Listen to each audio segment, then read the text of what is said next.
Steve Dangle, Adam Wilde, and Jesse Blake. Let's go! All right, so I just want to shout out everybody who has jumped on the Movember experience. I've gone up from like $300 a couple days ago to $1,900. Wow, 1,900? Yeah. Are you sure that's what it's at? Oh, now it's at $2,000. Yeah. Steve Dangle Glenn, everybody. Well done, Steve. But people are leaving me little love notes.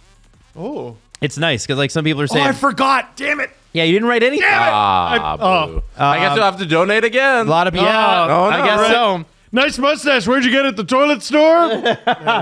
Somebody was they did the copy what Jesse told him to do. It said balls. Yes, that's the best one. Todd from Utica said, "Hey, it's the home of Canada's women's 2023 gold in the World Championships." That's Todd said hello. Whoa. That's where I'm from. That's so random. Yeah, I know. I was like, wow, that is very nice of you. From Hannah, let's go Leafs and let's go Men's Health. Hey. Let's go Leafs. You know, Hey. the Rock chant. Hannah The Rock. What's her last name? You don't need to give out their I'm not going to give it. I think it's fine. Hannah The I think Rock it's fine. Montana. I think it's fine. James, keep the duster. Really go 70s on it. Balls. Somebody put $10.93 because Doug Gilmour is my favorite player, and so here's what Danny did. This is Danny who did this, and I think this is really smart. If you include a question in your message to me through Movember, I have to answer it. Oh, you have to. Have to. Yeah. So way too early Cup Finals prediction. Mine is Dallas and Carolina. Guys, let's give Danny ours. The Leafs versus the Marlies at this rate. Well, the Leafs are the Marlies at this rate. I don't want to be a coward. I got Oilers. Ooh, it's snowing behind me. Oh. Look at that. Jesse, you put a lot of work into this Whoa. graphic. I like it. We're not done. There's more surprises coming. I love just having a hot cup of coffee. A cup of cocoa. People listening don't know what you're talking Well, about. I'm having a hot cup of coffee because behind us we have an SDPN camera or monitor, you see, and the monitor has SDPN.ca on it, but it's got snow. So I'm having a nice cup of cocoa. We were talking about our Stanley Cup prediction. We got to update all the Christmas songs. Baby, it's warm outside. I go Oilers. We're all going to die. It's fine. Oilers and, I still... Is it recency bias to immediately go to what last year's Cup final was? No, not at all. It kind of makes sense. It's your pick. It's happened a couple times recently. I'm going to say Oilers-Panthers. Jesse, thoughts? Way too early. Rangers, Golden Knights. Ooh, I like that. Damn. Yeah. I'm going to go Dallas in the West, and I never bet against my hometown Toronto Maple Leafs, and it always serves me well. Didn't Toronto Maple he Leafs. say no, or was that his pick, Dallas, Carolina? Dallas, Carolina Was his... Oh, I thought you said excluding Dallas, Carolina. Yeah. So- And Jeremy donated $250. Whoa! He said, I'm a Canadians fan in San Jose. I enjoy your content and the fact that you do talk about Habs and that you guys seem pretty fair. Hopefully we get to watch a Habs game on the stream. Enjoyed that, although I guess we have to make the playoffs first. Oh, no, we do streams. Yeah. So wait, what are you doing? $250. You didn't feel like rounding up to 300? Cheap prick. Wow, yeah. What? That's also 30 cents American. Wow, I know. So I Thank think you, we Jeremy. can officially say if you donate to Adam's Movember page, you're choosing to ride along with Adam's mustache. Some would even Yeah. say ride his Let's mustache. hashtag Ride the Adam's mustache ride. Yeah. Yeah. And you know what, by the way, we are 500 away from our goal of $2,500. And everybody out there, I want you to choose to ride Adam's mustache. That is a weird way to start the show. I'm riding Adam's mustache. Are you? Get involved. Ball. Ride the mustache. Now, because Steve decided not to show up on time today. I'm actually going to stab you with a knife. Steve had a really bad time on the way in. So naturally, The first thing I would do as Tyrant of Toronto is rip up all your licenses. We have to... Nope, start over. We have Try to blame again. Steve. So I'm going to just quickly run through the Leaf stuff because this show is coming out essentially when the Leafs take the ice. So Yeah. I will be doing the stream tonight for Vegas. The who takes the ice? The Leafs take the ice? No, try again. The Marlies take There the you ice. go. Gurbankin is up. He had a really strong camp. Minton is up. He's had a really strong start. Both guys are guys that True Living has acknowledged. Hey, we prefer that they're not up here, but we don't really have a choice. Domi is on IR as of this morning. Holmberg is moving to center. Don't be surprised if you see a little bit of Mitch Marner at center. And Ilya Samsonov, it's looking like will not start the game. It's Oh, Aiden Hill. boo! Aiden Hill. will be Cowards. Samsonov had a good start to the season, and then he was awful. And then he got injured, and he was injured for 5 games, and they didn't really say what he was injured with. And then he came back, and then now he's going to be out. So I think he's That's like... the Samsonov experience. Yeah, it feels like it's been Ilya Samsonov time, and he's been just playing the hits. What kind of goalie is he? Oh, for sure. So Is the best answer I can give you. So here's Absolutely. here's a little more insight as to why Ilya Samsonov is probably not starting tonight. And I wondered this, and he just confirmed it via Luke Fox 8 minutes ago. Unquote. I thought about this. I'm like, who are the Vegas Golden Knights playing next if they're playing Toronto in Toronto? Sens? And Or who is Montreal. Ilya Samsonov super pissed at? I thought Toronto. Linus Olmark. Why Because is he Linus pissed off at Olmark was Linus on a podcast earlier this summer and said we were kind of surprised Toronto kept starting him because we knew our chances were way better with him in the net. And Ilya put a comment on Instagram going like, "We'll see you this season," and then he deleted it. Well, and how's Linus' season going? So Luke Fox said, real good? Is it real good? "It's not real Going good." real good? Luke Fox says a smiling Ilya Samsonov when told it's too bad he's not playing in Toronto tonight. And by the way, the reporters love him. He said, "No, tomorrow against Allmark, my guy." There it is. So there it is. That's more of a. How about that, eh? That's more of a revenge game than the Leafs who said, "Hey, no, You know you're what? gone now." I mean, they did everything they could for him. Yeah. They rode him for a while. They began the playoffs with him. He started Game 7. Damn it. Mm-hmm. You know, and they gave him millions of dollars. I forgot that part. Yep. He should be more mad at Allmark. Beat him. Yeah. Well, Also, it's the first half of a back-to-back, and you don't play those. So here's Allmark. Yeah. Yeah. Ilya also played against the Capitals. What was it, 2 nights ago? So this isn't like his game. You know, Yeah. The Toronto, it makes so much sense when you Yeah. just lay it out. He played against the Caps, and then that's kind of the revenge game. You're off. You give the starter the Toronto game, then the second half is your game. So who is it? Aiden Hill? Yeah. It's Aiden Hill. Yeah. we did a. I'm going to move on from the Leafs because we talked about the lineup changes. Whatever. We'll see what Grabenkin does. We'll see what Minton does. But I don't want to go too deep because we got a game literally immediately. I know. Upon the release of this. So. Oh, and I was going to suggest, why don't they go 11-7 and Hakanpää's resting? So, Yeah. nope. Yeah. That's off the table, too. Some guy named Benoit is back in. Never heard of him. Simon Benoit. I want to get to the fallout of Jim Montgomery being fired, as was rumored during our show yesterday. Damn it. And Frank Saravalli is going to kick off the segment with a stat that is pretty wild. In 184 games, the Bruins lost just 41 times in regulation under Jim Montgomery. He was 120, 41, and 23 with a 0.715 points percentage.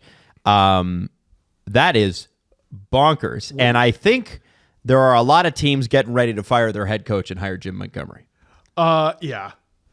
Detroit may be one of them.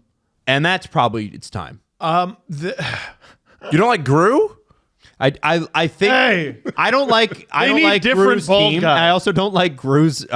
I didn't think he was great on TV either when Sportsnet had him on the thing, but he seems like a very nice guy. I forgot he was on during the playoffs. Yeah. He was on the Sportsnet panel. Yeah, he was.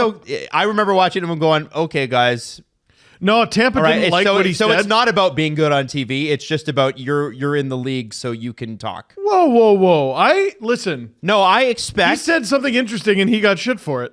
Well, that's cool. I like that. That's great. But yeah, like I wanted Lalonde to be better. Damn. There, I said it. So did Red Wings fans. But I'm sure- you yeah, can't get it's- everything that you want. How many regulation wins did Jim Montgomery have? In 120. No, sorry, losses. Sorry, 41. 9 of them were this season in 20 games. That's crazy. The Bruins, dude, it's not fair. Came into this season with just over 30 regulation losses over a couple of years. That's crazy. Coaching is not fair. No, They almost fired him last year. Berube said he found it very upsetting. I mean, what else can you do? Now, It's exactly the discussion we had yesterday. It's not 100% the 32 best coaches in the world are the 32 coaches right now. It's just not how it works. no. Now, underneath Frank Saravalli's tweet from Coming in Hot Sends, They said that's a fireable offense. Now I say, is it a fireable offense or is it fireable offense? Because let's be honest, that's what's killing them beyond, Jeremy Swayman not having it fully together, and him and Allmark, I think, are close to each other in save percentage, which is like 41 and 42 in the league. Yeah. Oh, they're Terrible. close to each other in save percentage. Yeah. No one's surprised by that. It's what? Yeah. That's the surprising part. It's what? It starts with an 8. Everybody, including Bruins media, which this is the most surprising part because they are rah-rah Bruins, as, local media should be, are saying, this is probably it for Sweeney at the end of the year. Really? And that's the part that's fascinating to me. Now, Cam Neely, that's hallowed ground. He's a god in Boston. But Don Sweeney has done some interesting, crazy things as general manager of this team. He's had some serious home runs, some serious misses. And people are wondering if it's not time.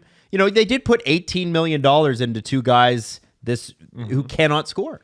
But it's the Shanahan conversation that we keep having. Like, all right, yeah, Sweeney's going to take the fall. Wasn't Cam there the whole time? Yes. Weren't you with him? Weren't you looking over his shoulder? Weren't you in Bruce Cassidy's living room? Also, how many bullets you got left? You gassed Cassidy, won a cup immediately. This guy comes in, wins 75% of his games. Gas him. Replacing him with who exactly? Yeah.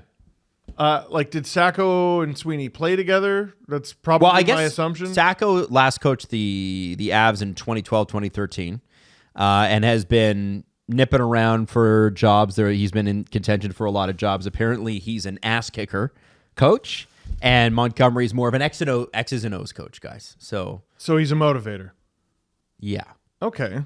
He's a motivator through a threat. Listen, I refuse to write the Bruins off. I do too. I refuse. Listen, here's why it's so hard to write them off. Last year, on paper, their team was so very, very, very obviously flawed. And to me, so very obviously not as good as the year before. They had a better start. They won like their first 10 games or something stupid. They had home ice advantage through the first round of the playoffs. They won a round, which the previous year's team had not done. You got to play the Leafs, though. That's not fair. And now, this year, they're still not very impressive on paper. They're not. No. They're not impressive on paper, but why would I bet against them? They're the Bruins. I've learned my lesson. I've taken my lumps. Steve, look at all the evidence in front of... Nope, not opening that door again. Been bitten too many times. If they win 30 or the next 40 games, who's shocked? And Joe Sacco all of a sudden takes the Coach of the Year trophy away from Spencer Carberry. Well, he's got to be careful. If he wins the Jack Adams, you're going to be out of a job there, Joe. All three of the last, until 2023, 2022, and 2021, all three of those guys are now fired. I believe it's Montgomery, Hackstall, and the other guy. Yeah. Whatever. Wasn't it Bednar? Did Bednar? Is it Bednar? I'll find out. Isn't there a coaches union? Why do they keep firing these guys? Daryl Sutter won it in 2022. Oh, wow. The thing... I keep seeing people talk about the Jack Adams. Jim Montgomery won the Jack Adams, and all these coaches won the Jack Adams. Does nobody realize that it's a regular season award, and that this is a results business, and the correct thing to do here was to fire Jim Montgomery, and the correct thing to probably do is also fire Don Sweeney, but that's something that's got to happen at least a little longer down the line, because I don't think you probably fire GM right now, but Jim Montgomery won the Jack Adams in 2023, right? We are all referencing that. And he had a crazy 135 points, set the all-time record. Crazy. And then they lost. Yeah. Yep. It's this in humiliating fashion. In the worst way possible. This is a results business. And isn't this what we ask of our favorite team? Yeah. For when you don't perform up to the standard, there are then consequences. You saying, Daryl Sutter won the Jack Adams. What happened after all of that in between and during the seasons? It's a regular season award. Their President's Trophy that year and setting the all-time points record is completely meaningless. It means absolutely nothing to anybody in Boston. So... yeah, he probably deserves to be fired for losing that series when you're up in the series, and then last season almost choking it to the team that can't help themselves but choke, and then flaming out because you weren't good enough in the second round either.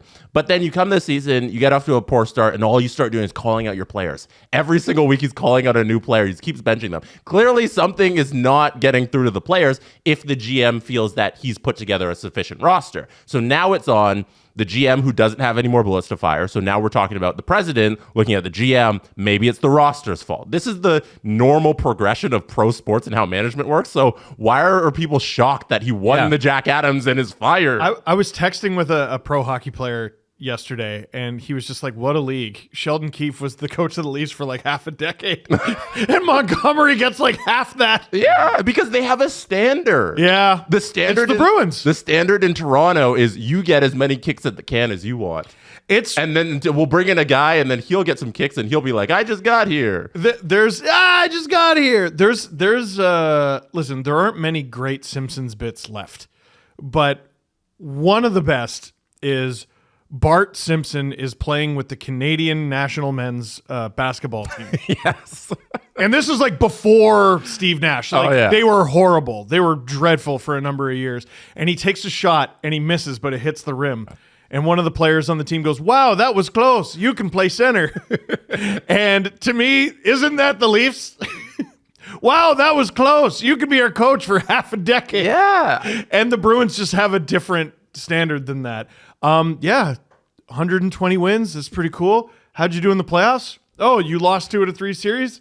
Beat it. Exactly. Pack your shit. They're not in the middle of a rebuild. Their GM thinks they should be contending. They should be contending for a Stanley Cup. And if he feels that the players are there to do that and the guy is in the wrong position, he's not getting out of the players, then yeah, of course he's going to get fired. Mm-hmm. But now we need to start looking at the GM because maybe he also put together a bad roster. Well, but that's something we got to see how the season unfolds to discover that. One of the things that makes you look really smart as a GM is when you fire a coach and then the guy you bring in kills it. It does a great job. If Joe Sacco doesn't kill it, there's no justification for bringing Sweeney back. Mm-hmm. And it might be a similar conversation with Cam Neely. Like, okay, we got a standard, right, fellas? We just established that.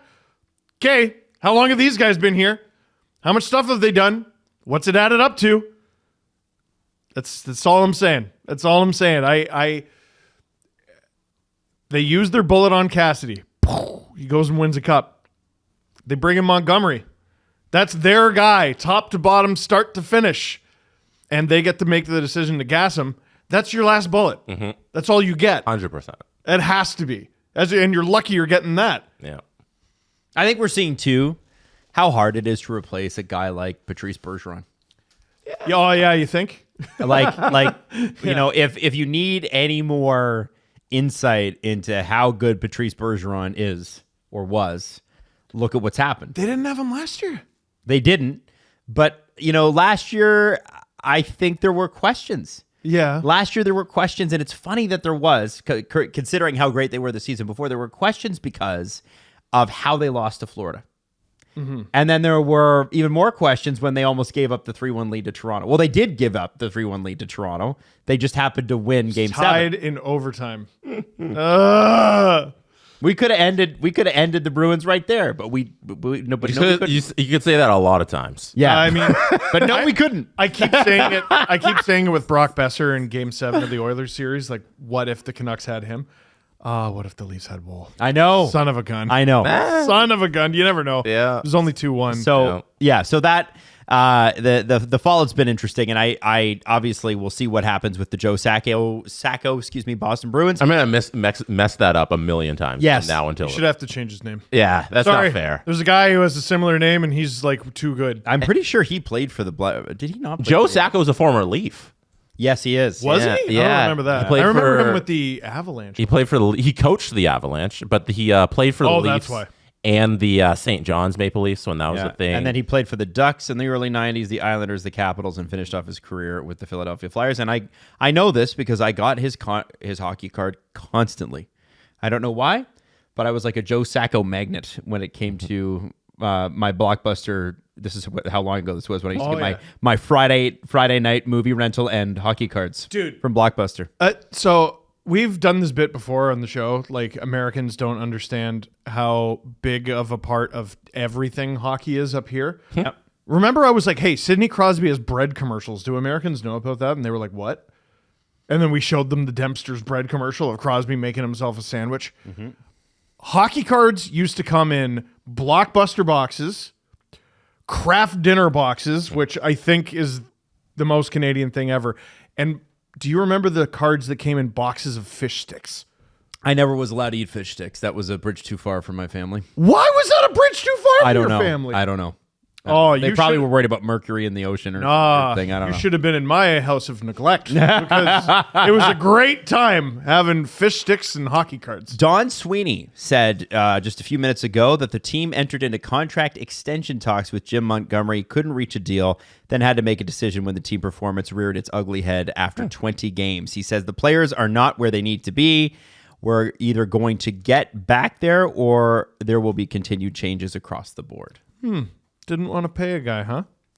Yeah, how very Boston. And listen, he's got whatever money Jim's smart. Whatever money he was going to make in Boston, he'll probably make more somewhere else. I think there's a lot. Oh of yeah, people did his who would reputation love- take a hit? Well, I'm just going to say, I think there'd be a lot of people who would love to have the winningest single season coach in NHL history. He will always have that until someone beats him. That record's dumb. Like, it's so It's a dumb. crazy record. Dude, and like, oh yeah, but the playoffs, look how fast Sheldon Keefe got scooped up. That guy was out of a job for what, 4 days? Yeah. Come on. No, Monty's, he might be a coach this season. Oh, I think so. Yeah. If he wants to be. Yeah. Well, so it's a Don Sweeney's contract's got to be coming to an end here soon, too, right? Because he signed an extension in 2022, but it was just announced as a multi-year extension, not the exact amount of years. But I would assume if it's 3 years, if it's the 3-year like multi-year, then it's probably coming to an end at the end of this season. I'm not sure. Could be, Jess. And you know what? Even if it's not, it would be next season, and then you're paying him for a year. So I'm trying to like forecast. It's not too difficult to fire him. Is what I was trying to get to. Like even if it was 3 or 4 years, you got to pay only out 1 year, which isn't too bad if you're Jeremy Jacobs' son. And so it's interesting. Yeah, Subtle, Jesse. Thank you. I'm going to be curious to see what this management group does, because I agree with you guys. I think that this is now Don Sweeney's. You're now earning your extension.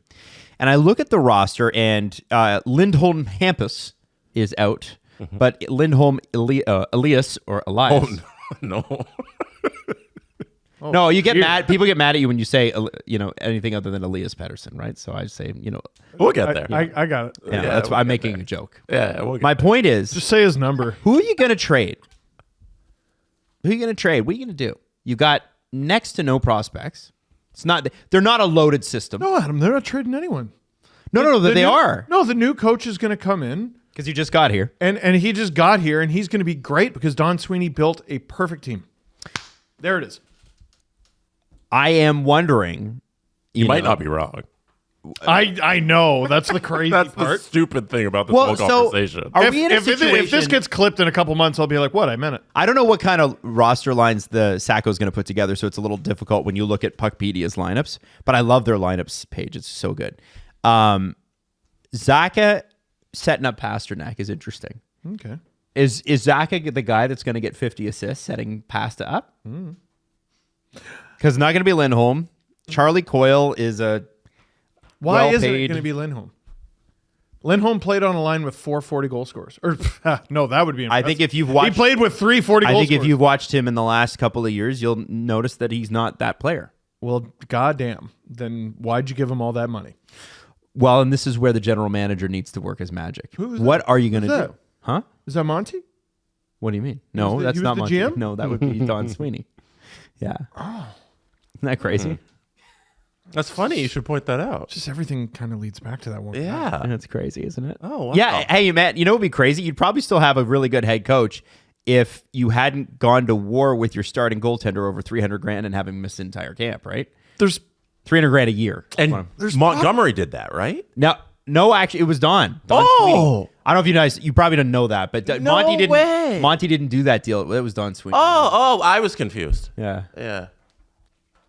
I just feel like there's a conclusion to be taken from this, but I can't. I can't put my finger on it. How about this? You gave Nikita Zadorov $5 million. Jim did. Well, you gave him $5 million. 30 million over 6 years. And he's on your bottom pair. He's making $5 million on your bottom pair. Yeah, and Jim was in charge of giving him the money, so that's why he's on the third pair. Jim may have been pro this deal, but he was not. He did not sign the contract, nor did he negotiate it. Yeah, so maybe it's the guy who signed the deal, and then now he's on the third pair. So maybe the deal wasn't that great. And then there's this. Wyshynski just tweeted that he doesn't believe that the negotiations between Boston and Montgomery were ever in good faith on Boston's side. He thinks that Montgomery was a guy that they were already looking at in this position as a lame duck coach to start anyway. Oh, wow. Well, always a great way to go into the season. Well, if that's your expectation, right? Like if you're not engaging in, and that's speculation at this point. I don't know that. Greg's sourced. Maybe I'm sure he's speaking from some sort of knowledge on the subject. I think you're confused as to what I'm questioning. No, but I'm trying to say that for anybody listening that may not have picked that up. If that was your expectation going into this year, then my question to you would be, why are you upset that they're not winning? If your expectation was, we'll probably have to fire the head coach, why are you upset that they're not winning? You expected them not to. Why do pro sports teams so regularly do things that hurt their chances of winning on purpose? Is that not what this is? No, yeah, we're going to go into the season with a lame duck coach. Why? Is that what good teams, smart teams do? It is. Is that usually not? Okay, so why'd you do it? I pay you to win, and you did that headassery. What? I'm sorry. Pardon? Mm-hmm. You know what? The Bruins can't get away with this. We can't. No, they will. We can't allow this. They will, though. Joe Sacco, you are not allowed to win. No, they're going to. 75% of the next 40 games. You're not allowed. They're going to win a lot of games. God damn it. Should we all change our cup picks to the Boston Bruins? I think maybe. Like that might be the smart thing. Oilers to do here. Bruins. Oilers Bruins. I changed my mind. Sorry to the Panthers. Oilers Bruins. Oilers Bruins. And I am being dead serious. This is not a bit. Well, who are they going to add? No one. They're going to sell. Probably get a couple second-round picks and go nearly undefeated the rest of the way. Yeah. It's the Bruins. Yep. Listen, BetMGM is an official sports betting partner of the National Hockey League, which is why earlier this morning we were shocked and awed to see that the Vegas Golden Knights were an underdog against the Toronto Maple Leafs. Yeah, Paul tweeted me. He tagged me. He's like, Vegas is still plus 110. And that was this morning, and I checked now. So they start out as underdogs, but it's moved to even odds because on enough both people sides. have bet on them. Because enough people have taken the Vegas Golden Knights as underdogs against a very depleted Leafs team. So it's even odds on both sides. How much do you want to bet that the people that bet against the Leafs are mostly Leaf fans? Because I would bet, I hope BetMGM has odds on that, because I would bet the over on that. I feel like enough people would just be like, oh, so the Leafs don't have like anyone players. So Vegas should probably be favored to win this one. Hey, Bruce Cassidy said today that he's like, well, they still have Marner, and when I was in Boston, Nylander was a Bruin killer. Damn. Bruce, respectfully, shut up. BetMGM has something for every hockey fan. Hey, it's a black and gold logo. Even Leaf fans can get behind. Woo! You see?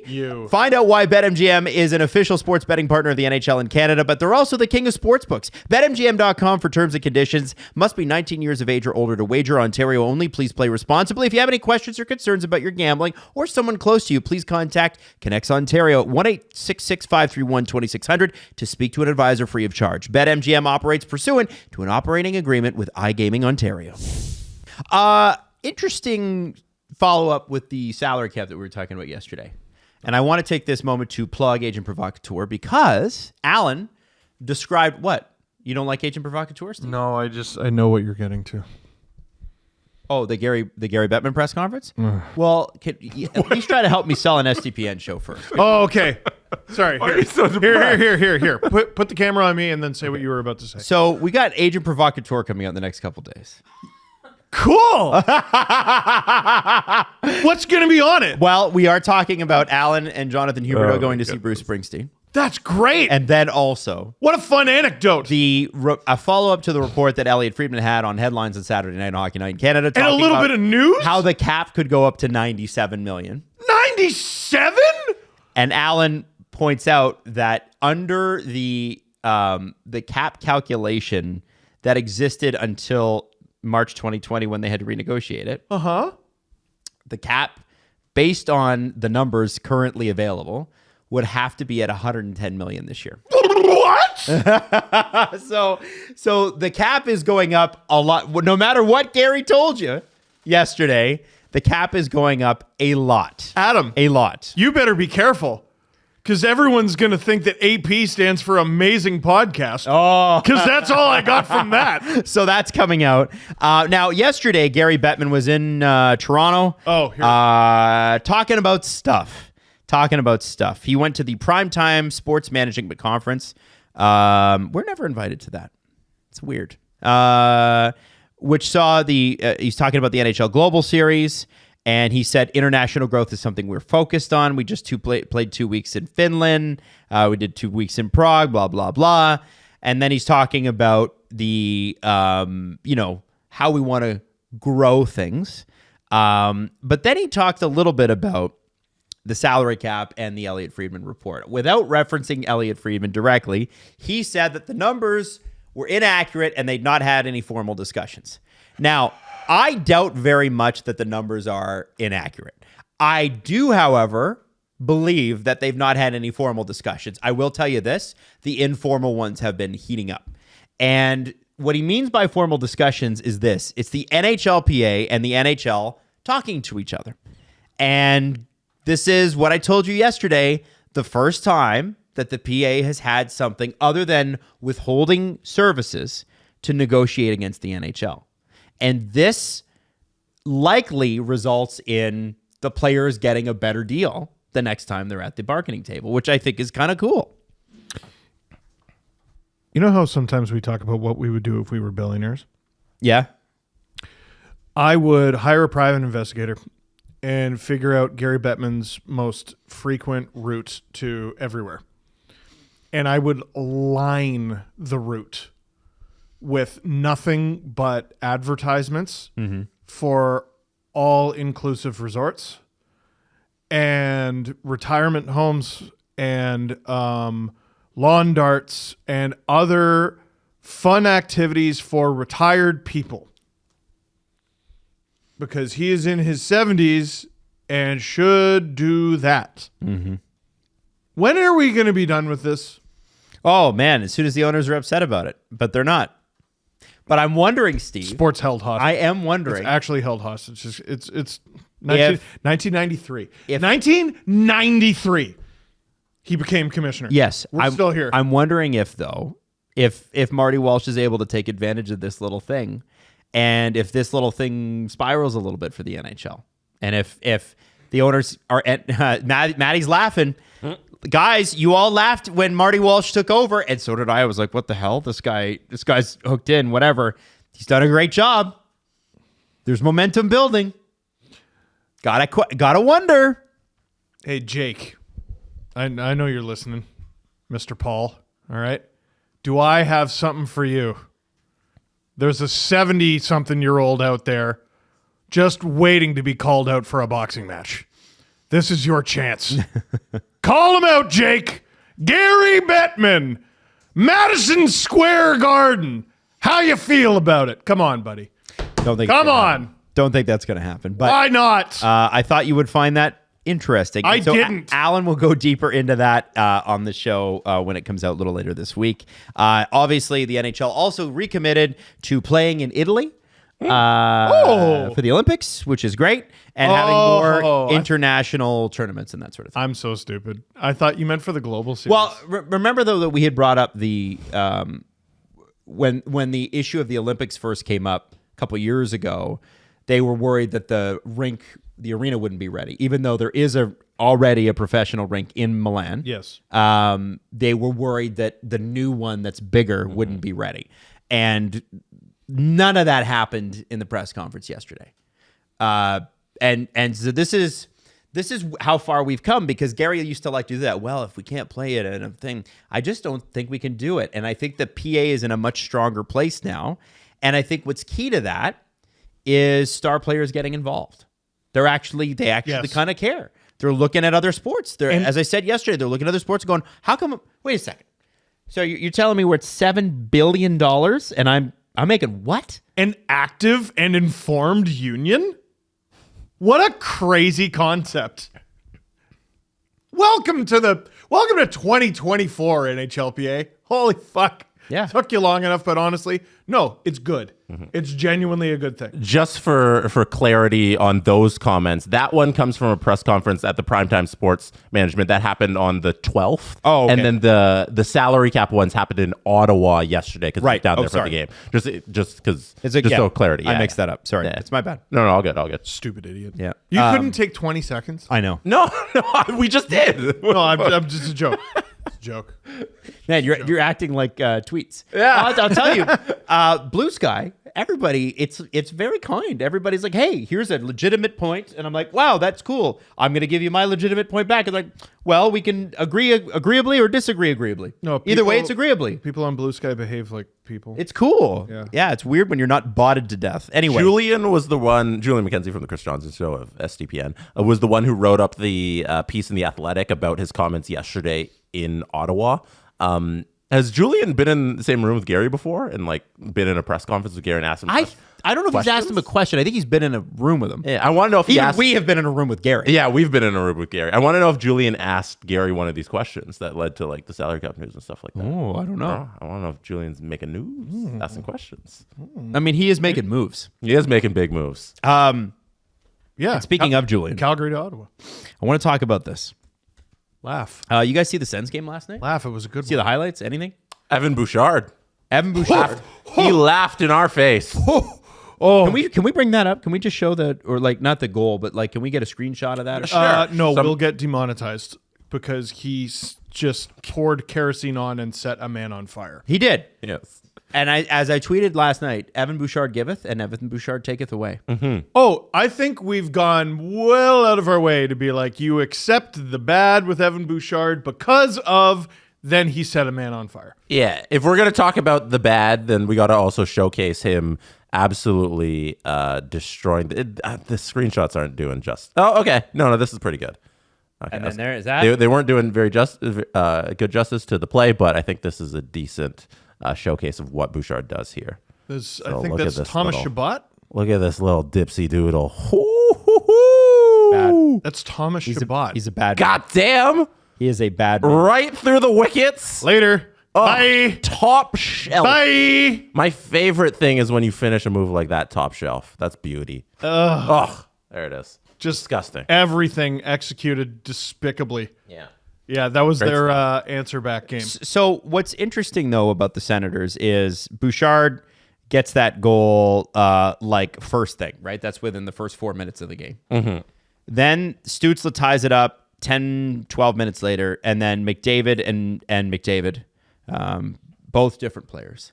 McDavid and McDavid score twice in the next 5 minutes, and it's 3-1. And I thought it was interesting. You know, you look at Ottawa's media response to this because you know you want to get a sense not only from the fans, but you want to get a sense from the people that cover the game. Here's what Mark Mathot, noted Ottawa Senator player, fan, Booster. booster for sure. Like a college booster type? Yeah. I don't know. Puts money into the franchise. You ever say a word where you think you know what it means, but you don't? It kind of feels like it though. He's a listen, I like local media that are not afraid to be like, I'm pro this team. Yes. I like that. We I'm don't pro have that. We don't have that in Toronto. Everybody hates us, including ourselves.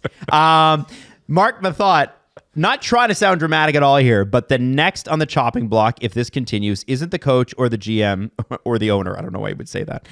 It'll be a core piece player, and it's going to sting. This team looked disengaged tonight versus a tired Edmonton team. Remember, Edmonton was on the second half of a back-to-back and kicked their ass 5-2. And, you know, and like you see all the other kind of the notables talking about it. And I got to tell you, like, I keep waiting for this Senators team that I'm promised every August to become good. And actually, They were good about it this year. I'll give Sens fans They credit were good this year. about They it. were so good about it. Yes. They were so good about it. Yeah, this but year. then we had Elliot Freeman going on hockey night on like the first night holding up the. He wrecked it. Sens are going to make the playoff side. But you know what? If Freege were here, I would have told. If he had done that on our show, I'd have been like, "You're pandering.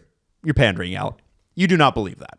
You don't believe that." I think he did. I don't think he did. I think he did. And I think one of the things that's key here, and this is hilarious, is Claude Giroux, I believe, played was it 1,200 games last night? It was a crazy number. And he was quoted earlier on in this year talking about the Linus Ullmark extension. And he made a joke, "Oh, I would have waited a little longer." Right? Now that quote kind of takes on an air of seriousness. It's very early on in this contract, but Linus hasn't been great. And I wonder how much that injury early on affected him. But in 11 games, 4 wins, 3 goals against average, .884 save percentage. This is right. But what's interesting about this is right in line with Matt Murray's numbers. In fact, Matt Murray's numbers were better, even with the injury. Right in line with Eunice Korpisalo's numbers. Maybe. Oh, goalies have gone there to friggin' die. And that's my point. Maybe this team is just really bad. Well, And maybe they don't play a good team game.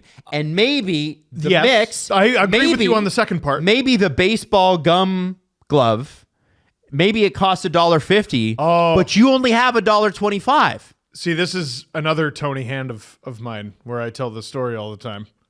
Should I explain it again? I don't know if you need to, but it's basically like, hey, Yeah. Steve always wanted the baseball glove with the piece of gum in it, and it didn't matter how many times he messed his quarters and dimes around. He never had enough. I never had here's what I think about the Sens. Jason York, when he came on the show, Ottawa Senators legend, kind of changed the way I think about them. You're a Sens fan? Yeah. No, let's look up the middle. Okay, they got Adam Gaudette on the fourth line. Josh Norris, Tim Stützle, Shane Pinto. Any one of those 3 you wouldn't take on your team? Oh, I'd take all of them. Take all of them. They're awesome. Stützle, awesome. Norris, awesome. Pinto, awesome. And do you agree that all 3 of those guys are going to get better? Yes. Why wouldn't you want those 3 players? Well, they never play together. They're They're always injured. that is a problem. They've played less than like 50 they're not. games together. But they're not. They're playing right now. Yeah. They're playing right now. Yep. Jake Sanderson. Adam, you want him? I do. In fact, with the cap going up as much as it is, I think that deal is going to be an absolute steal. Thomas Chabot, you want him? On the Leafs? I want him. I want him. I don't want him on. To me, it's like not on the Leafs. oh yeah. You're building the. Are you asking him if he's a spectacular NHL player? There you go. Yeah. Clevin, Sure. he's pretty young. Yeah. I'd like to see what he becomes. The Sens are chocked full of uber talented young players. And uber talented young players, especially when they're not insulated by vets, sometimes suffer. And they struggle to get it together for a while. Jason York was like, look down the middle of this team. Boy, are they young. Right. I want to say it was Ridley Gregg was playing center for them last season when Pinto was out and we did that interview. They're just, I look at that roster and I'm like, God, what are they doing wrong? Like, listen, the right side on D could be better. Artem Zub, he's missed so much time. Jensen's fine. Hamonic, eventually they'll be done there. I look at net, I go, Allmark Forsberg. Like, yeah, that should be enough. All right, do we got some firepower? Yeah, Kachuk and Batherson and Stützle and Giroux's still got some left in the tank. And you got these older mercenaries like Amadio, who's been a good bottom sixer, and David Perron on your third line. You could do worse than that. And like trading off the roster, I just remember the big rumor last year that we couldn't wrap our head around was they wanted Chris Tanev. And it makes a lot of sense in retrospect. Oh, yeah. Yeah, they might be in a playoff spot right now. And it's not about he's so good that he's worth, 6 points in the standings. It's think of how much easier that makes everybody's life. How much easier it makes those three centers' lives. Like, let's assume he goes with Jake Sanderson, and now you push Zub down to Shabbat. Jensen's with Clevin, and Hamonic might not even be in the lineup.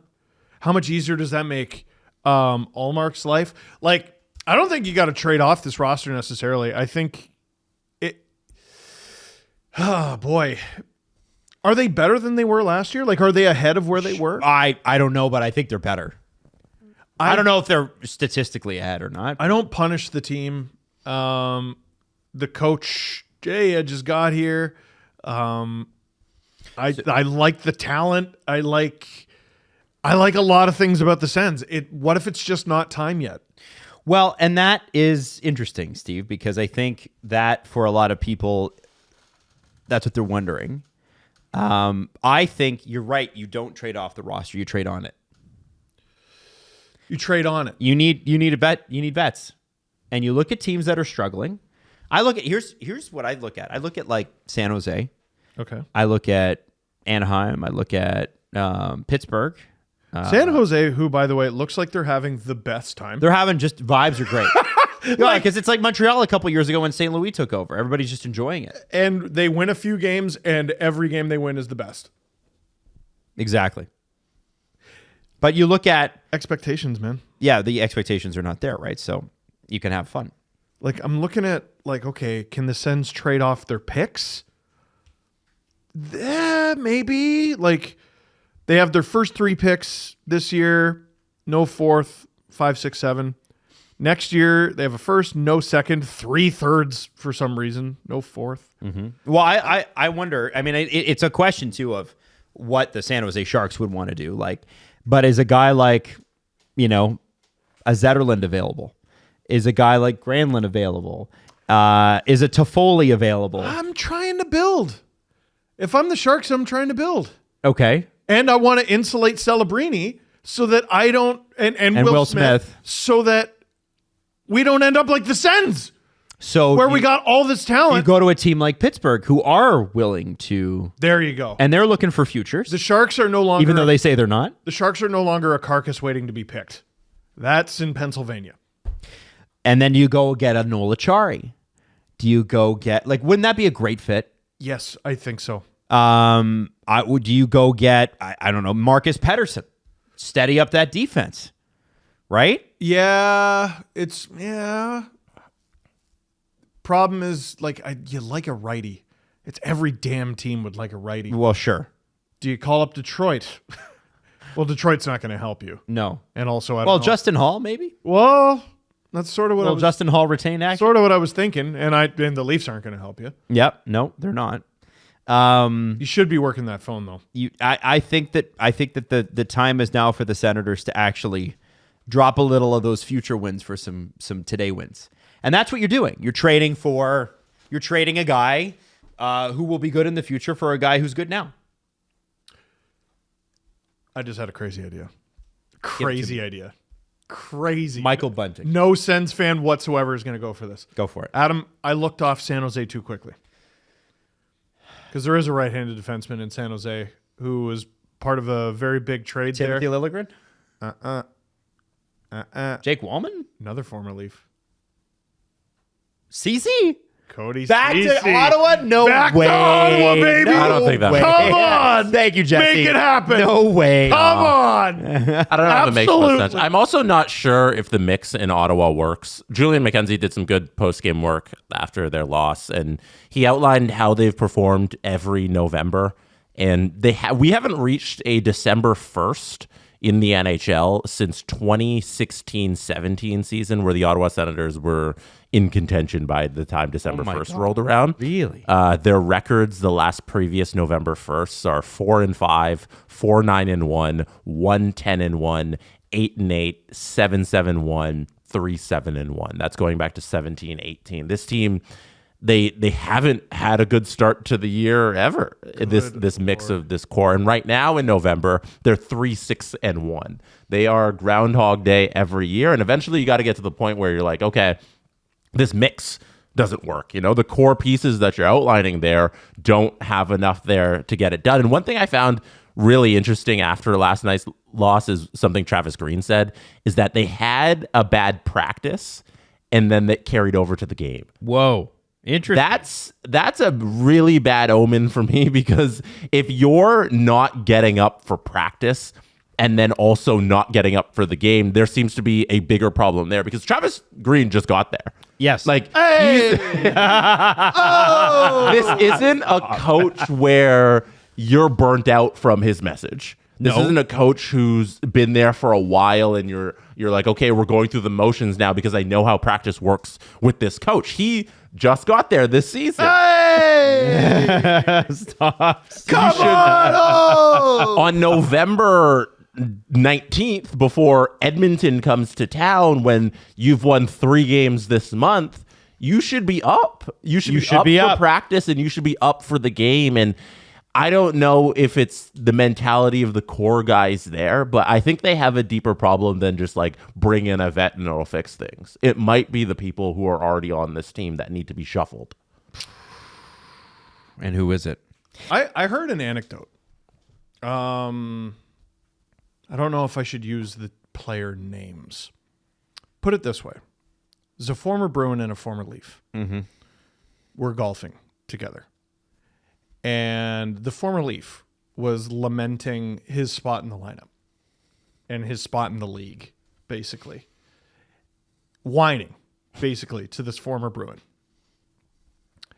And the former Bruin goes, well, yeah, like, no wonder you're not where you want to be. Like, look at you.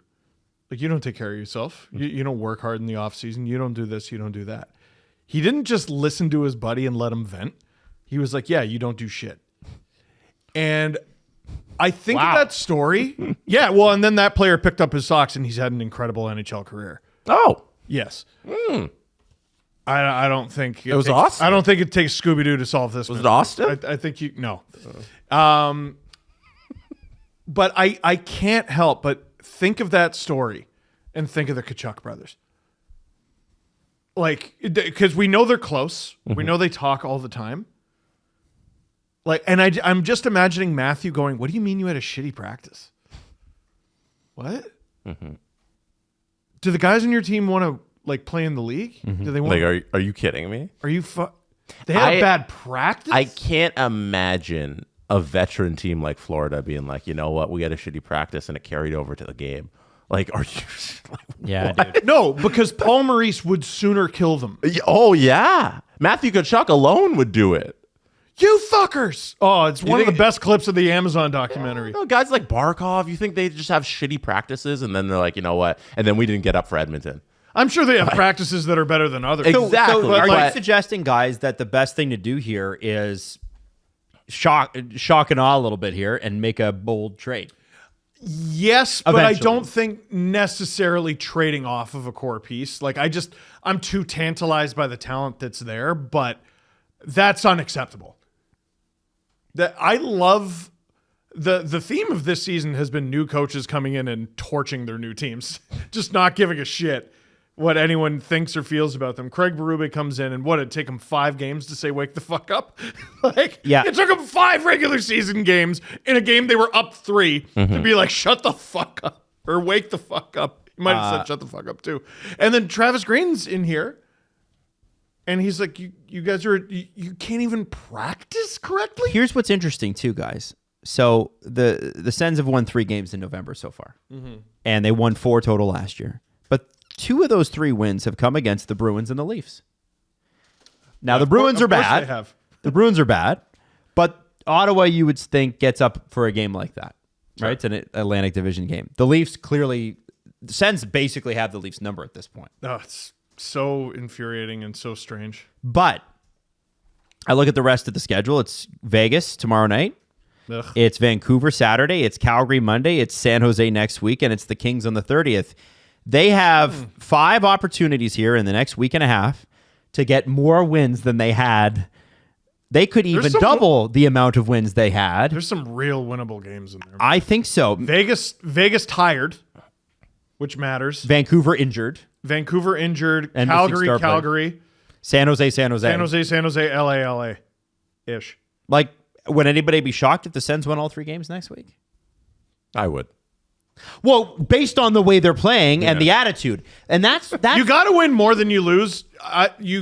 There's 10 out of 10 points. you got to win there. You should be able to get points in all 5. Yeah. You know what everybody loves the most about Christmas? Your butt. Balls. Oh, I was close. Christmas balls. Yes. And you need to make sure yours are well groomed, don't you?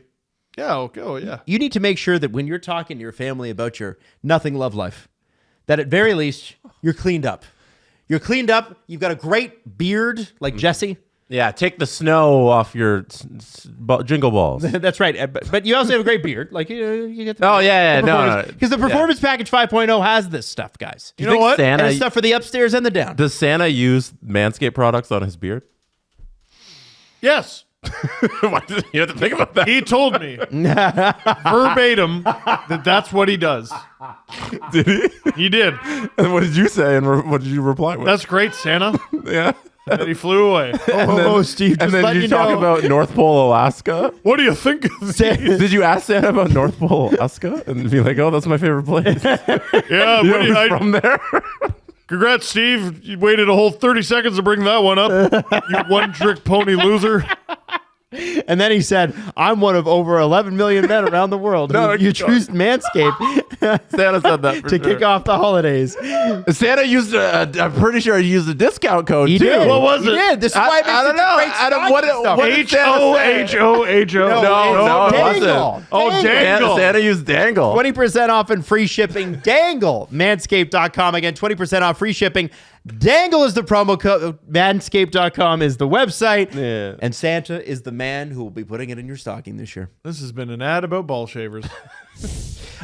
Moving on from the Ottawa Senators. It looks like Morgan Frost and the Philadelphia Flyers are headed towards Splitsville, if you believe Kevin Kurz, for the, I don't know, I've never heard of them, Athletic. That's been brewing for like at least a year. And, you know, it just seems like, and this happens with every team that John Tortorella coaches, there are guys that are his guys, and there are guys that are not his guys. He is not. And you know, we saw in Toronto, too. Like, Liljegren was not a Berube guy. Sure. Nope. And that's fine. That's totally fine. Morgan Frost is a tantalizing guy for a lot of teams because there's a lot of talent there. And he's 25 and he makes $2.1 million and he's a center. And you look at a team like the Toronto Maple Leafs and you go, boy, they sure could use a young center. I've thought about him for a while. Yeah. Now he's got 6 points in 16 games. Only one of them is a goal. 41 points last year, 46 the season before. This guy on the Leafs is a instant third line center. He makes some sense. Okay, why? Okay. Remember a few years ago when the Leafs literally had no one up the middle? No one. So they made a trade for Peter Holland. The reason that trade made so much sense at the time was, okay, here's a guy. He's young in his career. Former first-round pick. We need help now. So that's a guy who can help you now immediately because you need a Band-Aid solution. But also, when guys get healthy again, you're not going to be like, well, shit, what do we do with Pete? I mean, when Babcock joins, then you go, oh, shit, what do we do with Pete? And that's give him to another team and he scores against you immediately. But it's a young player who can help you now and later. Morgan Frost could potentially be that guy. The cheaper option is Fraser Minton. Well, if that works out, yeah. Yeah, so And I guess we're about to find out. they're doing... I don't have a problem with anything the Leafs are doing right now.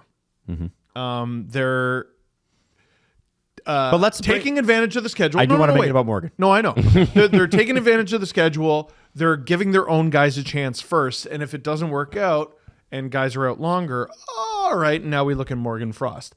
I wasn't even thinking of the Leafs. The first team I thought of, first team I think of whenever a forward becomes available is Colorado.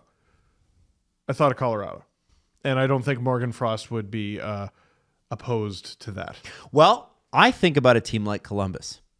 And it's interesting this morning because we have news that David Juracek has been sent down to the Cleveland Monsters. Saw that. Aaron Portzline had tweeted out a great article that he wrote It wasn't someone else's, it was his. About, among other things, the David Juracek saga. And, remember, this guy's a 6th overall pick 2 years ago. It's not that long. And he has gotten rave reviews for his play. Alan Walsh client. With the Cleveland Monsters. No, Denton, he plays with Denton Matejchuk. Matejchuk. And I guess has been spectacular there, and the coaching staff loves him. Someone who doesn't is Creed, a.k.a. Dean Evison. And it's interesting because Portsy goes into like his minutes. And you go look at David Juracek's minutes. He's only played, and this is bonkers, 6 games this year. This is a 20-year-old guy. And he, ice time wise, in the last 3 games, 8 minutes and 14 seconds, 8 minutes and 50 seconds, 9 minutes and 15 seconds. There's a line at the end of the article there when I was reading it, and it's just so illuminating to the situation he's in. Portsline goes into a story about how Juracek was in the hallways and he was chatting with 2 reporters. And the reporters and Juracek start talking about the best press boxes around the league. Because the damn coach has been scratching him so much. The thing Juracek can like bond with reporters about is the best press boxes. That's so sad for a dude who was drafted 6th overall 3 years ago. Dude, 20 years old. 20 years old. He'll be 21 in a week ish. 6'4", 204 pounds, 6th overall pick. There are 32 teams that want this player. You can't figure that out? Except for apparently the one he's on. He should play. You know how many games he should be in the press box for? None. No, it doesn't. He's not growing at all being up in the press box. Yeah. And if you think he's too good for the AHL, then he has to play NHL minutes. No, he isn't. Any player who's not good enough for the NHL is not too good for the AHL. Right. He's got to be able to play somewhere. That player doesn't exist. You're wasting his time by having him in the press box. They're so shitty at this, dude. The Blue Jackets are so, and I'm cheering for the damn team so hard. No, they're one of the worst developmental programs the league has ever seen. Well, and if you need proof of that, look at who they've developed. Good Lord, next to nobody. Man. It's bad, and it's horrible. So here's a piece of the article that really stood out to me. Waddell believes that Juracek has nothing further to prove by returning to the AHL, and that might incorrect. But Dean Evison believes that he's not good enough for the lineup. But for the 20-year-old, playing heavy minutes in the world's second best league is much better than not playing or barely playing in the NHL. So he does have something to gain from it then. Waddell does not believe in interfering with his head coach's lineup decisions. So, you're going to have... You're in charge of the roster decisions. What lineup? He's not in it. Well, he's not going to call the head coach and go, you need to... Yeah, which is fair. But so at least today, they made a decision either way. Yep. Like, at least today, they said, okay, yes, you're going down. Yes, but the fact that he played 6 games up to this point, we got to hear, and he's just been traveling around the league looking at press boxes, is crazy. Yeah, like, you should have made this weeks ago, this decision. And this is also, you got to remember, this team's bad, and this team's been bad, and everything that has happened with the team this year that has been tragic aside. Yes. This is a bad program. This is a poorly run organization. And it's a scrap pile that Don Waddell has to help this team climb out of that was created he just got there over the last 10 years. The last 10 years by John Davidson and Jarmo Kekalainen and the various head coaches. It's worth noting that Juracek and all of these guys, I don't just count Juracek, I count Kent Johnson, I count all the other guys. Kent Johnson, who's shooting the damn lights out. Yes. Right? Yep. Cole Cylinder's they've had doing okay. 3 coaches in 3 years. Brad Larson, Pascal Vincent, and now Dean Evison. And you should count Babcock in there. Well, okay, but you should. Sure. Splitting okay, hairs. 4 then. Splitting hairs. Yeah, splitting hairs, but yeah. But in this particular context, again, Portsy goes into it and he says it's interesting. He has barely sniffed the power play in those 3 seasons. And that's what he was best at. Now, you can make the arguments about his skating. People say he's not looking strong on his skating, needs to be harder on the puck, all that stuff. But guys, show me a defenseman at 20 that doesn't. If go you to don't play them regularly, you will not know. This is the key. The organization is not going to make the playoffs. We know that. They were not even. I don't even know if they're cap compliant yet. You know what? They've been. Well, the NHL's already said that's fine. Yeah, no, but that's what I'm saying though. The NHL sorted it out, but Steve, this is the point. Fabro might not even have brought them to the floor. Oh, I forgot they got. And getting Fabro shows you, well, he's a right shot defenseman. Your check's behind that guy. That's okay. But my point is this: if you're a shit organization in terms of results on the ice right now, right? You're garbage. Your results are going to be garbage. You know that. Okay, fine. Play your young guys. Find out what you have. Oh yeah. Like what real benefit do you have to playing Dante Fabro over David Juracek? Are you trying to win don't games? think that way. Are you Coaches trying to don't think win that way. games that bad? Yes. So you can finish 27th instead of 32nd? Yes. Dean Evison is. Dean Then Evison he's literally the is. wrong coach. No, he's every coach. You need a developmental coach, guys. There are none. Show me one. There are none. They don't exist. That's a figment of your imagination. That is the Easter Bunny. All right. That is it's not true. Then listen, I look forward to finding out what they get for their 6th overall pick in 2022. I think sometime this month. That's probably what we're going down. No, there, you know what right? they get? Their 6th overall pick after another year, bacon. I think they're bacon. going to trade him. Well, listen, Elliott said it on 32 Thoughts. You don't have to trust me. It's what Elliott said.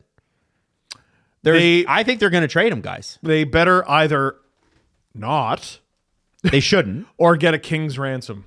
And seeing what the Sharks got for, not the Sharks, the Preds got for Askarov. Ooh, good luck with that. Kent Johnson, by the way, shooting the lights out in the 4 games he's played. Yeah, 5 points in 4 games is pretty good. 2 goals. Cylinders, I think. Shoot the lights out, Jesse Blake. He's got 2 more goals than Juracek. Played 4 games. The reason. Hey, he's got as many games as Juracek. I tried to pump his tires because I'm like, they haven't developed shit, which isn't true. It is true. What have they every developed? team has developed someone, right? But these guys, their success rate's horrible. Yeah, exactly. Who? Absolutely horrible. Especially like in recent memory, it's been a little bit better. But like even the guys they've hit on, like they've lost. Like, oh, dude, they're awful. Just an awful program. Blue Jackets draft history. I'm looking at it right now. It's rough. Chinnikov is like their greatest victory. Like 21st overall, some dude no one's ever heard of, and he's pretty good. But their depth picks. I'm sorry. Hey, they drafted Trey Fix-Wolanski. If you were drafted, Oh, I love Fix-Wolanski. if you were drafted by the Columbus Blue Jackets outside of the first round, start looking up cities in Siberia that you can settle down in. Calm down. Can I say something? Jesse. The last Take guy. my not phone. extreme at all. Take my phone Okay. and you show me the lie. The last guy Google they Maps it. drafted. You punch it into Google Maps. This is important. Leo? The last guy they drafted. Annoy your father. It's default. He's 4. The last guy they drafted that has over 100 career points at the NHL level is Pierre-Luc Dubois Over 100 points? What? in his total career. So the last guy that they drafted that currently has over 100 NHL points is Pierre-Luc Dubois. In 2016. Holy Lord. Texier is at 82. Kirill Marchenko's at 83. Okay, let's do Chinnikov's at 68. non-first round picks to play over 100 games. Cole Sillinger is a first Cole rounder. Sillinger did it. No, he's a first rounder. Oh, he's a first rounder, sorry. Yeah, he's a non-first rounder. Marchenko Marchenko in Kirill Marchenko. 2018. and Bemstrom, Emil Bemstrom. who's played 228 games. What? Is Bemstrom even there anymore? I don't know. I don't think so. Andrew Peak as well. Bemstrom, I think, is with... Peak's not there anymore. Looks like he's with They Pittsburgh. had a great 2015 draft. Stenlin ain't there. Kolasar ain't there. Gavrikov ain't there. Nudivara ain't there. Or is he? I don't even know. Oh, Merzlikins. Good job. Dude. No, Nudie there- Barr is with the Panthers. Or was with the Panthers. He hasn't played in 3 years. If Waddell didn't join them and just fire every scout, like then he's wasting his time. Like horrible program. Holy shit. Win some fucking games. It's crazy. It's crazy. I'm cheering for them. Genuinely. You got to figure out how to develop a prospect, dude. Holy shit. Yep. I think at least Juracek today has a path. At least we path know. out? A path to playing games. Like at least he's not sitting in the press box anymore. At least he's going to be on an ice sheet playing hockey games, which is good for his development. But hopefully they have some clarity on like, hey, are we keeping this kid or not? You got to throw rookies into the fire, or at least top guys like that into the fire when your team's not expected to be good. Like the Leafs, when they did it, they had Matthews, Marner, Nylander start all in the same year. Nylander played a few games. Nylander is a Marlies legend. Marley's legend. It's true. But I have his bobblehead from a lovely fan. they threw those guys into positions they knew they'd fail at. And the reason for that was because they were like, well, can't be worse than last year. We were 32nd. And they ended up making the playoffs, which was cool. Babcock did that in the third period of the Centennial Classic. The Leafs were up 4-1 in that game. Red Wings made it 4-3. And he threw out the kids in the final minute just to be like, all right, let's see what you got. And they got scored on. It was 4-4, went to overtime. Leafs eventually won. But that, to his credit, that's what you do. That is what you do. And that's not what's happening. And again, I asked Dean Evison, listen, dude, like, I know that you want to win games, but we have developed potential here that we need to work on. And, you know, how long is Ivan Provorov going to be here? I don't know. But like, does Christensen need to play ahead of Juracek all the time? All the time, every game? I agree with you, but if the coach doesn't want to use the player, having him in the press box is unforgivable. Okay. Send him to the minors. It shouldn't have taken this long. Okay. We'll see what happens. It's November 20th, and he's just been sent to the AHL. That's unacceptable. Yep. Jesus. Develop a prospect, for God's sake. Fantilli's got 3 goals in 18 games. I know. You think he's loving it? Or what? Oh, I think nobody. I think people often tell you that the city of Columbus might be the reason why free agents don't want to sign there. And Columbus is hold on. Let me finish the point. Sorry. I'm going to say what you're going to say. You know how you heckle the show? I do that during the show. What I was going to say is what Steve said, which is Columbus is a great place to live. And So we agree. Yeah. What are you giving me shit for? People wouldn't have an issue signing there, I don't think. You got the American dollar, the American tax system, whatever. You're close to a bunch of other great cities you can fly to. And hey, when you're a millionaire, everything rocks. You can do whatever you want. Adam, why are you saying all these bad things about Columbus? I think the reason that free agents don't want to sign there is because the organization is a clown show. Yes. It is. And, you know, Craig Button said it the best. He's like, before everything happened with the Gaudreaus this summer, he said they're just a night on the schedule. There's game. Nothing. Why do you think no one signed in Toronto for like over a decade? Because they were ass. They were shit. Yeah, and they were a clown show. Like, it was a terrible show. They weren't just bad. No. It would have been great if they were just bad. No, they were terribly run. Terrible. So yeah, that's why people don't want to sign there. And guess what happened? It's crazy. No one wants to sign at Edmonton. Oh, they start winning. Everybody wants to sign at Edmonton. Isn't that shocking? Isn't that weird? You got a finite amount of years to play hockey, and you don't want to. You don't want to play it at the bottom of the league. Shocking. That's weird. I want to front and ask you a question. Terrible. I don't know. Front and ask you if you're ready for December 8th when the SDP comes to Kingston, baby. Coming to Kingston. Taking on the Sarnia Sting, Kingston Frontenacs, Steve Dangle podcast night, pregame skate bundle, endgame podcast bundle available. Basically, there's 2 options. You come to the pregame skate, take a picture with us, and Barrack the Bear. You get heartburn. What skate? Huh? The pregame skate. The planetarium. And there's also a Frontenacs SDPN special puck, perfect for signatures, Kingston versus Sarnia. And then we're going to give you a ticket to the SDP live show at the Caesar Company and a meal voucher for dinner. The game and podcast bundle is essentially the pregame skate bundle, but without the pregame skate. So you get to go to the Caesar Company, you get to get your meal voucher, all tickets to the same section for the SDPN fan zone. The food looks really good. Yeah, it does. Yeah. They sent over the menu. It looks delicious. Eat like a Kingston. I think you should pick out the jalapenos out of your meal, Steve. Why? Just so we don't have trouble No, I like jalapeno. Hey, but I feel like it's going to cause a little trouble. We're not sure how much. Can you maybe take the cheese off that burger too? I'm gonna. No, can you cause me more trouble? Than Can your stomach handle jalapenos and cheese? I guess we'll find out. No, we're not going to find out. We should go in a really tight car. Slush Puppy Place, December 8th. Steve will also be selling and signing copies of his book. And 2024 Calgary Flames second round draft pick, Jacob Battaglia, will be joining us on the show. So please buy your tickets. It's in the link in the description, or you can go to the Frontenacs shop. Okay, so let's move on here because they got to. Now, I think this is interesting. I asked you guys about Crosby getting goal 600. He did not get it. I was hoping he would get it because they did go to overtime. Pens Lightning. Jarry was booed to start the game and then booed when he touched the puck for the first time. That doesn't help anyone. Well, and some people are saying, and I think rightly so, and we've beat up on the Pens a lot, but rightly so as well. Pens fans have been like, fair. Yeah. I'll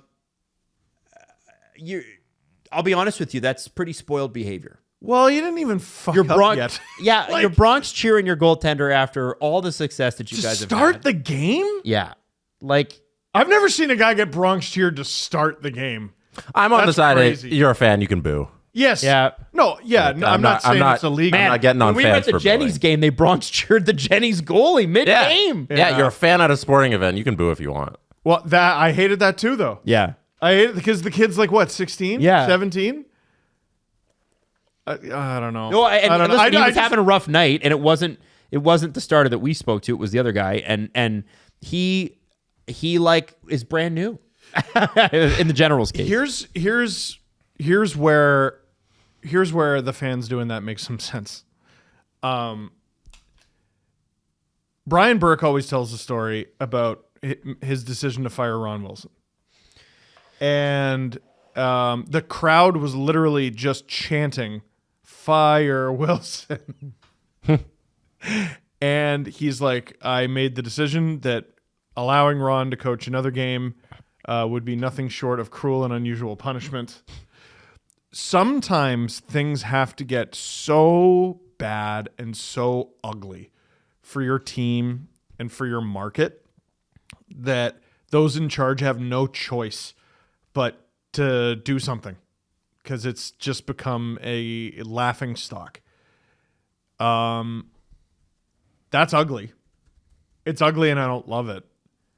But if it gets ugly enough, they will make moves. Mm-hmm. They will do all the things that we've said they flatly refuse to do. Maybe it'll be Mike Sullivan. Maybe it'll be one of the core guys. Maybe they actually try to acquire some help. Maybe they move off of this goaltending catastrophe. How? Maybe they do something. How are they going to do that? Anything. What are you going to do about the goaltending? Fucking call a team on your phone and see what they say. I have a story for you. Okay. Once upon a time, there was a Chinese farmer whose horse ran away. That evening, all of his neighbors came around to commiserate, and they said, "We are so sorry to hear your horse has run away. That is most unfortunate." And the farmer said, "Maybe." The next day, the horse came back, bringing 7 wild horses with it. And in the evening, everybody came back and said, "Oh, isn't that lucky? What a great turn of events. You now have 8 horses." And the farmer again said, "Maybe." The following day, his son tried to break one of the horses, like break them in. Yeah. While riding it, he was thrown and he broke his leg. And the neighbor said, "Oh, dear, that's too bad." And the farmer said, "Maybe." And the next day, the conscription officers came around to conscript people to the army, and they rejected his son because he'd broken his leg. And again, the neighbors came around and they said, "Isn't that great?" And again, he said, "Maybe." Now, if you don't understand what I'm talking about, when things were going wild here in Toronto, Kyle Dubas tweeted this out, and it was a YouTube video. I know exactly the date. Tell me, what was happening, Steve? The Leafs were playing against the Tampa Bay Lightning. This was the 1920 season, I believe. So this was just before the COVID shutdown. 2 weeks prior, the Leafs had lost to David Ayres. After the David Ayres game, the Leafs actually strung together a few wins that they badly needed to stay alive in the playoff hunt. But what happens during a game against the Tampa Bay Lightning that they hung on by the skin of their teeth and won? Jake Muzzin got hurt long term. And Travis Dermott was like their number one defenseman, basically. The next day, when no Leaf fan wanted to hear that shit, Dubas tweeted out a video that was the Chinese farmer. the poem or whatever that Yeah. you just read. And I wonder, you talk about things getting so bad that organizations don't have a choice. I have yet to see Kyle Dubas get bullied into something just because things got bad. Fuck. That's a crazy reference. That's diabolical. You're evil. Well, is it not? Is it or is it not a measure? I mean, he tweeted it. I don't know. Tristan Jarry is getting booed on home ice. Maybe. Isn't that horrible? Maybe. Crosby scores 600 goals. Isn't that great? Maybe. That's a psychotic poll. No, You should be on every watch list. That's actual not actually trying to serial be. killer shit. I think it's important. It gives you insight into the man. No, it does. It does. And By the way, every Penguins fans, I'm so sorry. I couldn't believe how many Penguins fans were like, "Man, I sure hope it would be such a bummer if Mike Sullivan resigned and went and coached the Bruins." Oh no, Maybe. maybe. Everything with the Penguins is now maybe. Jesse, there's your title. Shit. Jesse, I sent you the link, and you sent me the link, and you sent me the promo for this. Let's go through jerseys, baby. Jerseys. This is an outdoor game between the Chicago Blackhawks and Buffalo Sabres. Hey, are the Chicago Blackhawks in an outdoor game? Good for them. Good for them. Now, the Blackhawks jersey, we'll start there, looks like the Stan Mikita, Bobby Hall era Blackhawks, potentially even earlier. Let's just say stand. Yeah. Sewn down, embroidered heritage felt front crest with a shoulder patch. Classic lace neck collar reminiscent of hockey's early days. Front crest, including the stars as a tribute to the Chicago flag. Stitched pinstripe design in the back, numbering which honors Chicago's baseball heritage. I like it. I also like it. I like it. I think it's a nice jersey. The Full marks. The outdoor jerseys love going with the circle logo. Yes. Um, And the but- brown gloves. the brown gloves, I like brown gloves. I like fun. brown gloves too, man. Yeah. No, I like it. Sometimes they look stupid. These look good. You can't see it if you're listening, but Nick Foligno looks like he can shoot lasers from his eyes in the promo shot. I've never seen that much white in a man's eyes before. But there you go. Look at him. Look at him. That's the kind of stare that says your mother just asked you a question. What did I just say? That's so Got a true. hearing problem? I'm scared of that. I feel like I'm not doing my homework fast enough, actually. Okay. Now let's go to the St. Louis one. Oh, St. Louis. St. Louis? St. Louis. No, that's Buffalo. I'm sorry. Sewn down, embroidered Shen's on the heritage Sabres? felt. Okay, so sewn, same thing. Sewn down, Talking about? embroidered heritage felt front crest and shoulder patch. Typeface was inspired by the team's unworn 1966 prototype jersey. Newly designed vintage style blue note appears on the shoulder, which you can't see in the promo. Wondering why they wouldn't have included that.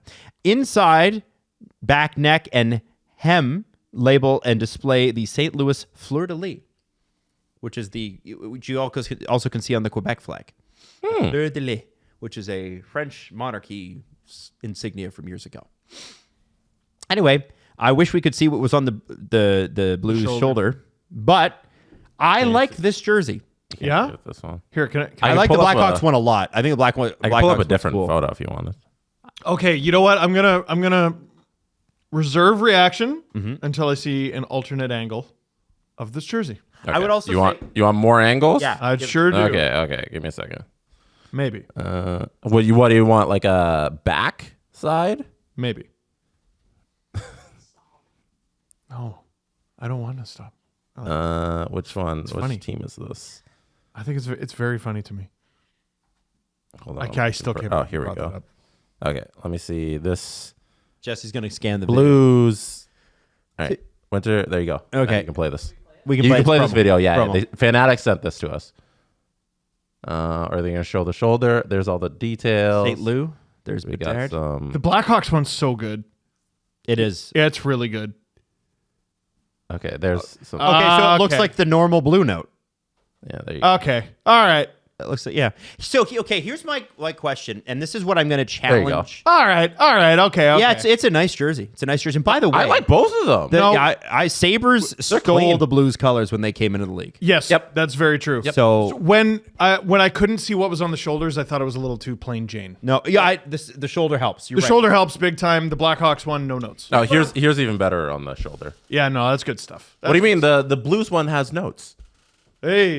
Hey, who? Hey. Stop.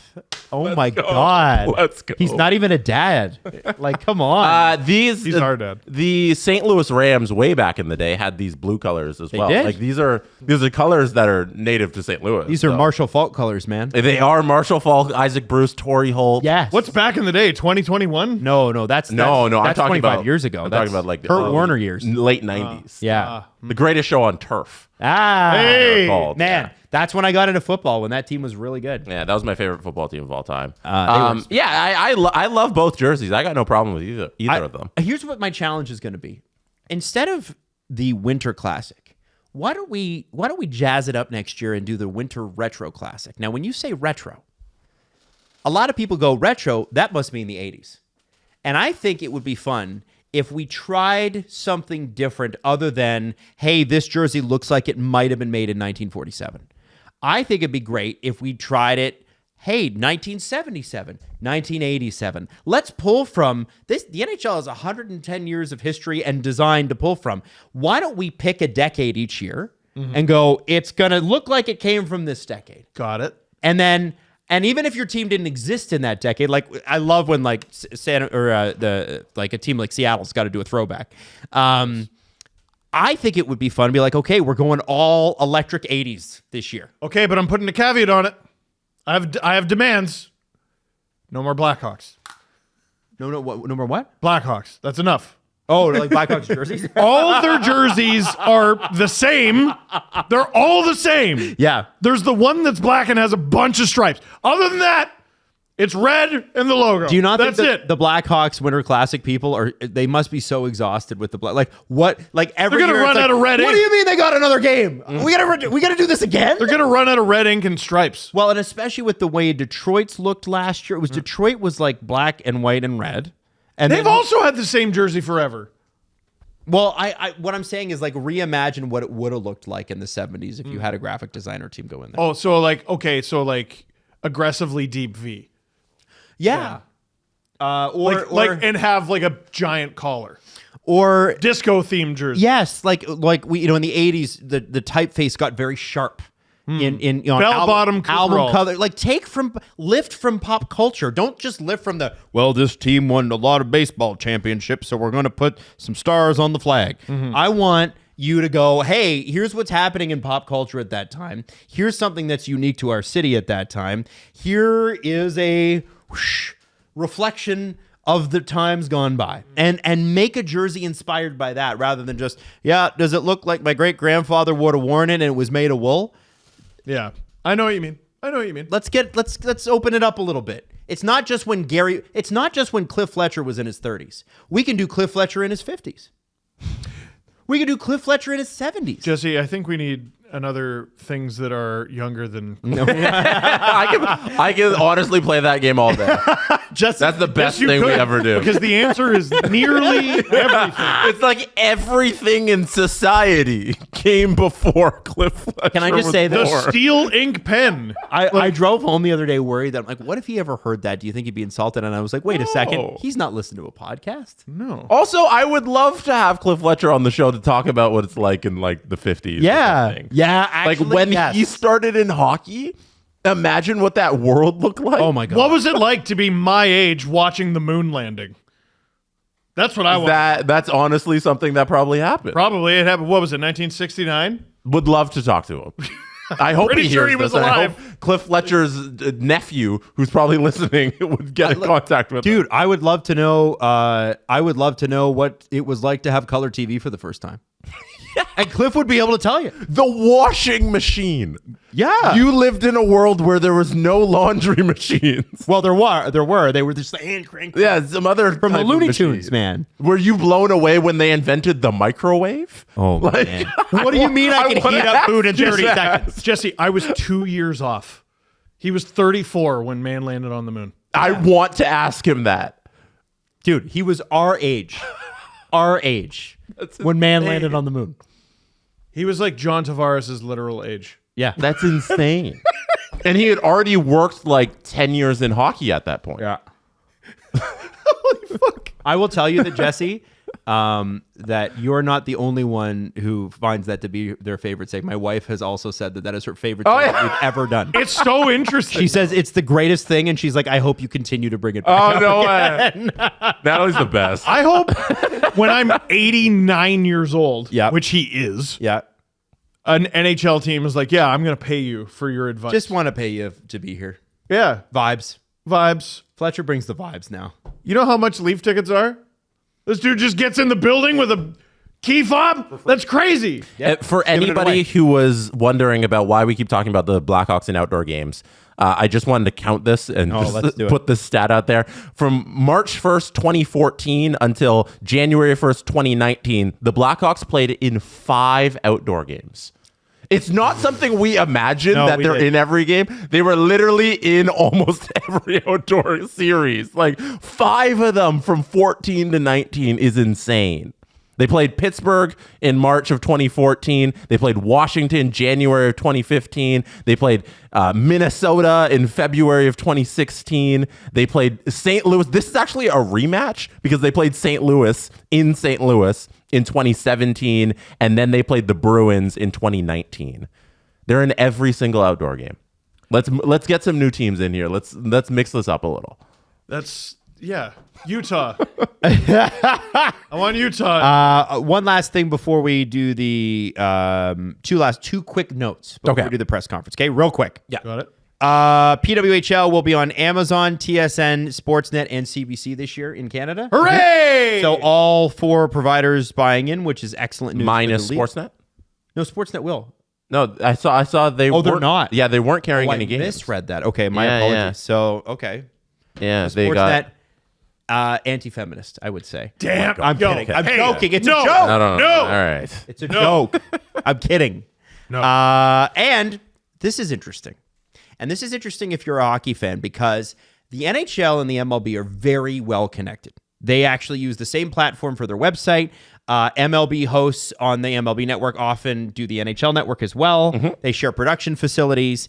And Evan Dilrich, who is a reporter for The Athletic, said that the MLB is building toward a new TV future. As you know, they've had a lot of trouble with regional games because regional games are not worth what they used to be worth.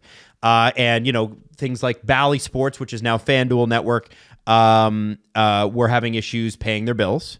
Rob Manfred wants the league to take control of local TV rights so the MLB can launch a new blackout-free national package that you can buy and watch your team or any other team wherever the fuck you want to. Literally how sports should work.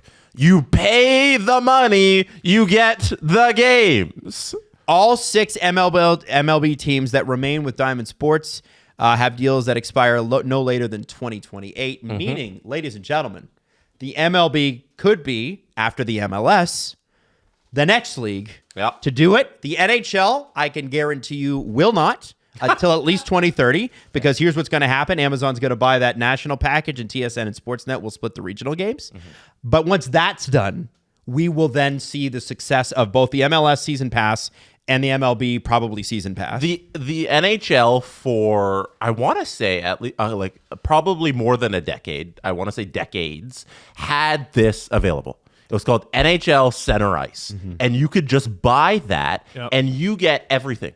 You get everything. And it's still available in some international markets around the world where they're not restricted by the TV rights broadcasts that have been negotiated here in North America. You could just buy it, and it's on like your PlayStation 2 app back in the day. Yep. And you can watch away feeds or home feeds, and every game is just available. And then eventually, as TV evolved and they could sell all these broadcast rights, it disappeared. Yeah, I used to love that. It was so cool. I remember Cable watching. has been intentionally fucking up your viewing experience for a long time. Yeah, And cable, it's coming to an end. And by the way, cable's dead. Like even I think so dead. Paramount, I think is or who is it? And whoever owns Comcast is like spinning it off. Like they have 12.8 million subscribers, and they're going, yeah, this is pretty much No, dead. it's adapt or die. And cable came in and said, or kill your competition, and just murdered all of them for probably about 20 years. But it's- and now it's coming to an It end. is inevitable. It's it is inevitable. No, not to them. I remember That's you know what? Not while I'm working. I'm going to be retired by then. when And they just Rogers put a bullet in it. When Rogers first bought the NHL package, the NHL Center Ice thing came with it. And I remember getting a free subscription because I worked at Rogers and they wanted you to promote it. And wasn't it great? And I was watching like the Dallas feed of like a St. Louis Dallas game on a Tuesday night, and like Craig Ludwig's on TV and stuff like that. Like, and you're just like, man, the one thing that I think is frustrating doing what we do, because this is a show essentially that's an NHL show through Leafs fans' eyes. We do a lot of Leafs, but we do a lot of the NHL too. Good description. What's frustrating for me as a person that talks to people in every market is we don't get the fan perspective on television. I like reading a journalist in any market, you know, who's someone who works for the Tennessee and somebody who covers so-and-so for the Athletics. Great. I want to hear it. I want to feel it. And I can't unless I sail the seven seas. And sometimes it's just a lot of effort. You download Yar Matey Plus. Yeah, exactly. When you have Yarmady Plus, listen, the ocean is wide open to you. Yeah, you go anywhere on your yacht. But I will tell you this. You can travel anywhere on your Saudi yacht Yeah. when you're a pirate. His heli yacht. It also flies. Just in a giant rainstorm. Yar! Hanging off the front of the boat. Dun, dun, dun, dun, dun, dun, dun, dun. And just to clarify, I believe Rogers still calls one of their packages NHL Center Ice. I'm not talking about the one that's currently available. I'm talking about the OG one. I bet it's a cost-effective option. I'm sure it's awesome. I would rather pay for it, and I'd rather it just be easy. What's the MLS Apple package cost people? You know what? I'll look it up. MLS. I'm sure it's not more than like a couple Pass. $100 or Cost. something for the whole season. This is cheaper than Yar Matey Plus. Oh my God, you're gonna die. What is it? For subscribers, for non-subscribers to Apple TV, it's $14.99 per month. For subscribers to Apple TV, it's $12.99 a month. For a season, What's that one? for a subscriber, it's $59. For a whole season? For a non-subscriber, it's $99. Now, the MLS is only on par with the NHL in terms of value right now. Fewer games. Fewer games, but they're catching the NHL very quickly in terms of revenue, very quickly, and they're charging that $50 Yeah, dude, for a season's worth of $60. Now that might be American, so it might be 70 in Canada, but yeah, even if it's the other one, 100 because you don't already subscribe to Apple TV. Let's say it's 120 Canadian. Do you want to know what comes with it? That's stupid. Everything. Watch every match, including League Cups and the entire Audi MLS playoffs. No blackouts. Watch every match in English or Spanish with the option to listen to the home club's local radio announcers. All matches involving Canadian clubs will also be available in French. Get access to MLS 360, a match day whip around show. And that's every match day. They have a whip around show, not just on Thursdays. In both English and Spanish, with live looks and highlights around the league. Dive into pre-match coverage, post-match analysis, highlights, player profiles, interviews, club content, match replays, MLS Next matches, and more. Access MLS season package pass on Apple devices as well as smart TVs. Oh, and by the way, they have the app available for anywhere that you would need the app, which has also been a problem. Like I remember up until like a year and a half ago, TSN didn't have an app for Amazon. And so I was like a TSN subscriber, but I had to cast it to my TV. Yeah, well, And internet's pretty neat. And here's that here's what you get for your $70 or $60 a year. You also get to share it with 5 family members. Oh my God. Oh, damn. Do you think the MLS is interested in growing the game? What do you think? Every British person listening to this is like Dying. 6 family members. 7 family members isn't nearly enough. Well, and I imagine what they pay for Premier League is insane. Yes. Hey. Sportsnet Premium in comparison is $249 Canadian a year. Well, they know what people will pay for. That's a lot. They know. They know that I don't there's pay a market for that. for it. I don't They've pay done their for that. research. That's a lot. It sure is for an app that's not that good. Yes, we are going to make an app and make it not intentionally shit, so that you don't decide to keep your cable package. Do we get to call Allegiant Stadium? No, Why not? because apparently it is illegal to record a conversation in Nevada. Oh, it is without them knowing. Yeah. It is. We'll tell them. Okay, hey, you were recording this. Yeah. Okay, cool. And you want to do it? We'll hear a click. No, We'll talk to the nice customer service lady and just ask her. We'll tell them, hey, we're a part of an NFL Okay. podcast. We can lie and say we're looking to bring all 15 people down to the stadium, and we want to know how much a box costs. And we're recording this for our show. Yeah, let's Tell do our it. listeners. Let's call them. We'll just say it off the top. By the way, American radio stations have to do that whenever You know you what's- the phone. Adam, They you know say what's even you're better? being recorded.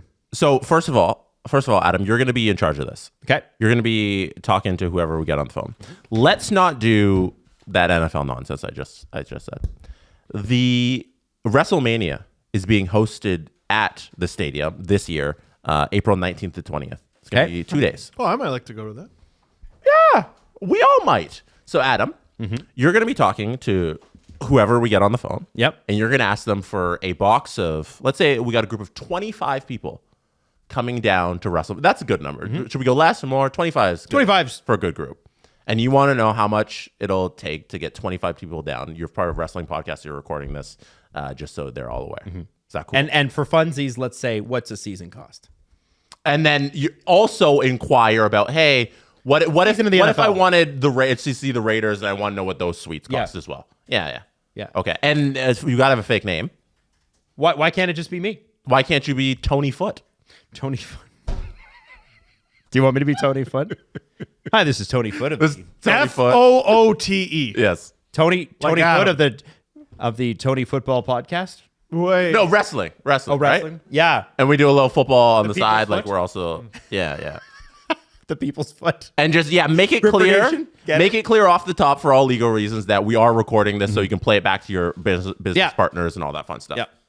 Okay. Let me see if we can dial this up. All right. So they are What are we doing, folks? 4, 6, What are we doing? 5, 1, 3, 2. All right. All right. Everybody good? Ready. Steve, keep quiet.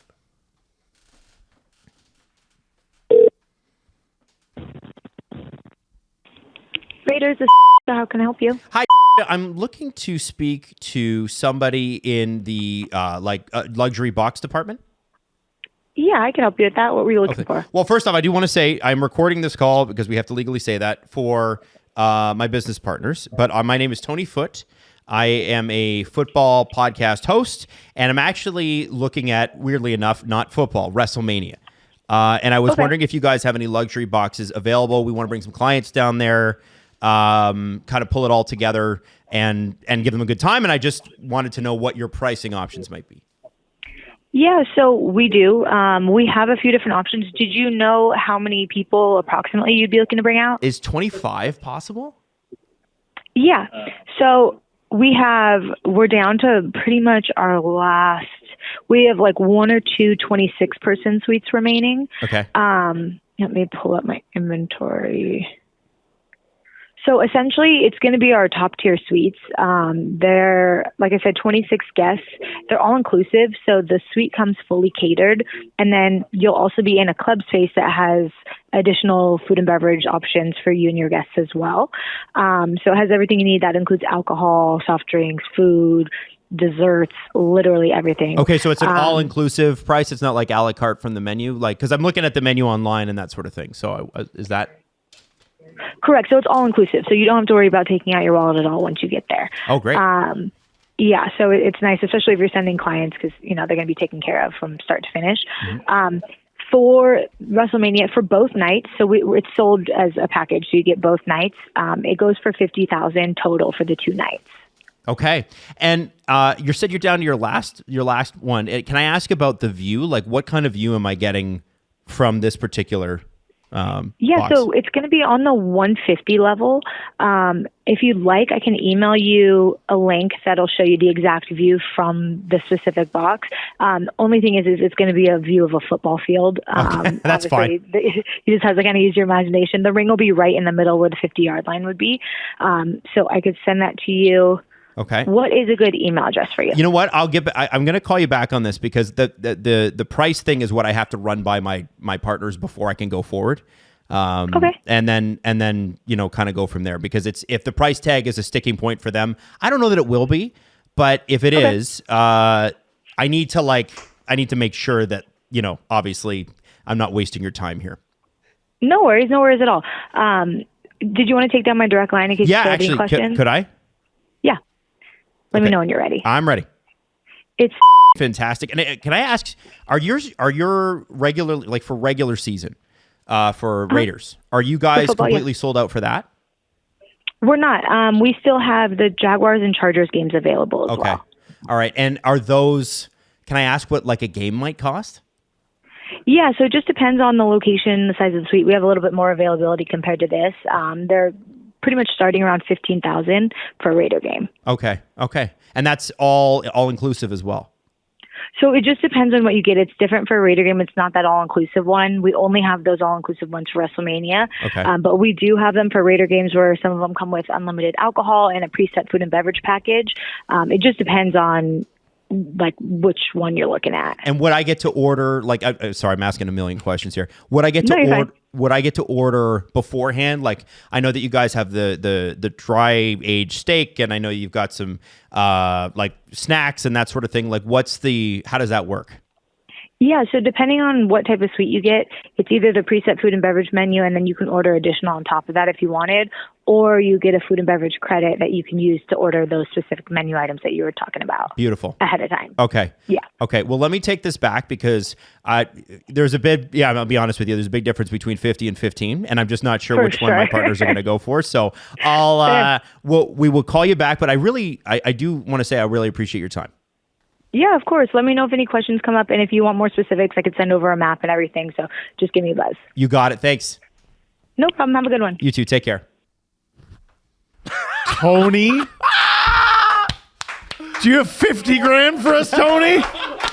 Well done. Who wants to go buy the $50,000 box, right? Like, who's got 50 grand to blow? When you're a billionaire, it just comes natural. But I do. I could not have done 50. No, Steve. That's why. Steve, that's what I do I do that with Jax all the time. He's been doing it for 25 years. Yeah, I do this all the time. 50. 50 grand. 50,000 for the WrestleMania box. That'd be like 75 grand Canadian. But that's all inclusive. And one night. One night, right? Or both nights? For both nights, I actually thought that's not bad. If we're breaking it down, WrestleMania, a once a year event. It's the Super Bowl of wrestling. You get both nights. You get 26 people. $50,000 is $1,000. All inclusive. Isn't bad. So really, it's 25 grand a night. At all. 25 grand a night. That's easy. So you're looking at $2,000 a person, and if you're talking about, are you kidding me? Listen, we're not at this level. I want to be so bad. But we're not at the level that. But when you're talking about clients, like for instance, I'll give you an idea of what spends are. Hockey night in Canada in the playoffs for 30 seconds of airtime is $75,000. So if you see a big sponsorship package, same. That's what it costs here too. That does, like, let's say, hey, it's intermission show brought to you by. That's double. Mm-hmm. So your 30-second ad spot, during a Leafs first round, especially the Leafs first round, because the Leafs one is the most expensive, The Oilers being in the Stanley Cup Finals was pretty damn expensive too. Please spend that money When on you podcasts. have Come into clients the spending future. that, you're spending tens of millions of dollars, right? 2024. So what's with a company like, let's say, Rogers? What's $50,000 plus some flights? And I'm sure you could get those on contra with one of your flight partners. What's $50,000 when they're spending $10 million? Even if Right? And you give them the experience of a lifetime. That's a good deal. Even if you're not a big corporation, if you got a big group of boys and you're all like, wrestling's our thing. The fellas. Once in a lifetime, we're all going to drop $2,000 on the box and get it together. That's Yeah. It's How many not people just spent that crazy. on Taylor Swift? Oh, 100%. And like, a week in Mexico, it's like a week in Mexico, right? exactly. Plus, it's not just WrestleMania. I assume, and because it's Vegas, you're spending the week in Vegas doing wrestling shit because they're gonna have it all over the strip. You're there for the whole thing. It's And I don't know. This is reasonable. I'll be honest, WrestleMania is worth it, man. They are amazing. They are amazing, and they're long. You get your money's worth, man. Yep. They are, what are they, 4 hours? Well, they just had one of their best ones ever. And this one's shaping up to be just as good. And then when you go to the corporation route, like you just did, that's easy. Well, it's also money that either goes to the government or goes to a writer. Or you spend it, yeah. Right? Are you because you're going to get taxed on it anyway, you may as well spend it. And that's how they look at it. So, I think that was fun. We could do that. I love that. All right, let's figure out who we got to call next. Who are we calling next? Discord channel? Let us know. We got Tony Hand's number. Tony Foot. He's going to be like, Hello? Tony Foot to Tony Hand. Tony Foot, Gripper Nation. Shout out. All right, so let's wrap Oh, yeah, we got to wrap. we got to get the hell out of here. Goodness. Oh, my goodness. That was fun. Adam, well done. Wow. Lots of experience. I'm not good at much, but I can make a phone call. Wow. Pretend to be someone What a else. schmoozer. Oh, yeah. So good. No, thank you. Thank you. Did you go to your own PTA meetings as a kid? No. That's interesting. The Steve Dangle Podcast. Follow the guys on Twitter at Steve_Dangle, at Adam WYLDE, and at Jesse Blake. Connection